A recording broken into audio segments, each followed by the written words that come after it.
मेला है ये। विगत 400 वर्षों के बाद ये खुशी हिंदू समाज में मिला है।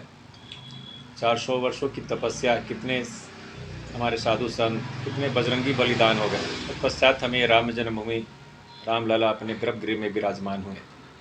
या एक साल कैसे बीता पता ही नहीं चला। ऐसा माहौल लग रहा है जैसे दीपावली है। सभी लोगों में उत्साह है। अब बजरंगी अपने चरम स्थिति के उत्साह पर है। सभी मंदिरों की साज सजावट दीपावली सा प्रतीत हो रहा है। जैसा कि बीते वर्ष हुई थी, इस वर्ष भी ऐसे ही कार्यक्रम हो रहा है। सभी मंदिरों की सफाई कल हुई है और रात से ही बच्चे बजरंगियां अपने झंडा लगा रहे हैं। फूल की सजावट हो रही है, गर्भगृह की श्रृंगार हो रही है, प्रसाद बट रहा है और सभी मंदिरों में सुंदर कांड हनुमान चालीसा की पाठ हो रही है।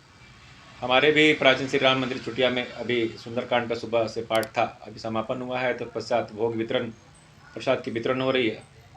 तो लोगों में यह आनंद उल्लास से भरा पड़ा है, जैसे दीपावली का माहौल हो। हमारे रामलला विराजमान हो गए हैं, सभी के हृदय में नारायण है, तो उत्साह के रूप में सभी बच्चे त्यौहार के रूप में मना रहे हैं। देखिए, जैसे दीपावली में राजा राम अपने 14 वर्ष के वनवास काट कर आए थे, तो ये भी 400 वर्षों की प्रतीक्षा के बाद रामलला गर्भगृह में पधारे, तो ये त्यौहार का ही माहौल है। दीपावली जैसे मनाते हैं तो ये झंडा तोलन करके राजा राम का मिलन करवा रहे हैं हनुमान जी से। वीर हनुमान अपने राजा राम को लेकर आए, इसलिए झंडा लगा कर उत्साह मना रहे हैं और साथ ही आतिशबाजी कर रहे हैं कि नहीं, हमें खुशी है, त्यौहार के रूप में हम मना रहे हैं कि ये है भव्यता हिंदू समाज में मिली है कि नया एक त्यौहार अलग से हो गया हमारे समाज के लिए। हमारे देवतुल्य योगी आदित्यनाथ जी जो कार्य कर रहे हैं वो काफ़ी प्रशंसनीय है। आप इनसे पहले के राजनेताओं को देखते होंगे कि क्या डर का माहौल रहता था। लोग घर से नहीं निकलते थे, मंदिर में पूजा अर्चना नहीं होती थी, आए दिन घटनाएं हो रहती थी, दुर्व्यवहार हिंदू समाज के साथ होता रहता था। योगी जी के आने से निर्भय होकर लोग निकल रहे हैं। लोग क्राइम करने में डर रहे कि हम अगर कुछ घटना करते हैं, कुछ गलत कार्य करते हैं तो हमें सज़ा मिलेगी, और सज़ा मिलती है। ये वाकई में राजा राम जी का जो राज्य था वो राज्य लाने में योगी जी आगे अग्रसर हो रहे हैं।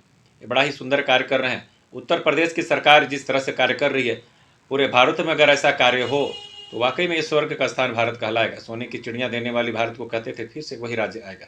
सभी को करना चाहिए। योगी नाथ आदित्यनाथ जी से सीख सभी को, सभी राजनेताओं को लेनी चाहिए और कर्मठता के कार्य करना चाहिए कि किसी को गलत कार्य करने पर उस दुस्साहस डरे।